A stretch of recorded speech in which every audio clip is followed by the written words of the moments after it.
Azizlar, yo'llarning chetiga pulli parkovkalar qilishyapti, P zinak qo'yib qo'yishyapti, sariq zinak. Shu to'g'risida hozir bitta fikr bildirib ketaman. Videoni oxirigacha ko'ringlar, foydali bo'ladi. Videoga e'tibor beramiz. Osiyo Grand to'yxonani oldida mana nimadir park bor, o'ng qo'lda.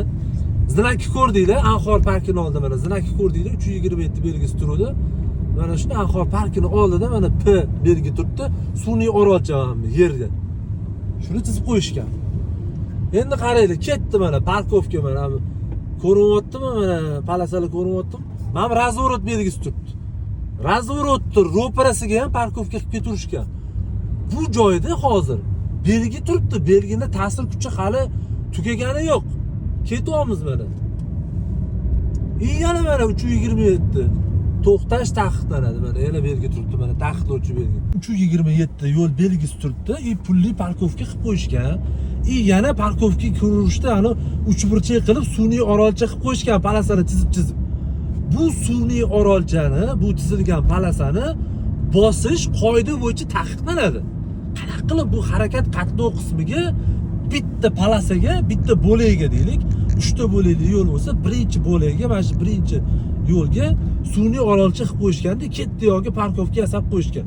Ko'ndalang bir chizig'ini chizib qo'yishgan. Yo'l harakat qoidasida yo'lning ikki chetidagi bir chizig'ini bosishga ruxsat beriladi.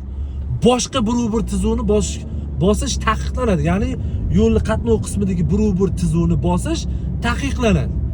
Endi qaranglar, nimaga bunaqa qilishyapti? Bu yerda mayli endi bu chizuvlar maylini to'xtash taqiqlangan yo'l belgisi turibdi 327.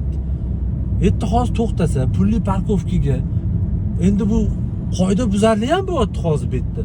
Pulini to'lasangiz to'xtaverasiz deyapti. Tushunmadim, bu yerda nimaga amal qilish kerak? Endi bu parkovka qilayotganlar endi u yog'ini o'ylash, fikrlashni o'zimizga qoldirib ketishyaptimi, hayronman. O'zimizni miyamizda taxmin qilib to'xtasa, narushenlik bo'larmikin, bo'lmasmikin? Bu yo'q pul uchdaysiz. Okalar, mayli nima bo'lgan taqdirda ham avtomobilinglarni parkovka qo'yasizlarmi? Qoidaga amal qilib parkovka qilinglar, ehtiyot bo'linglar. Razvorotni ro'parasiga parkovka qilib qo'yishgan. Mumkin emas, razvorotni oldida to'xtash umuman mumkin emas qoidada. 30 metr yetmasdan 30 metr o'tib to'xtash kerak. Razvorot bor joylarda. Ehtiyot bo'linglar, yo'lda harakat qilayotganda yo'lingiz bexatar bo'lsin, okalar. Videoga like bosib, maksimal tarqatib tashlaylik.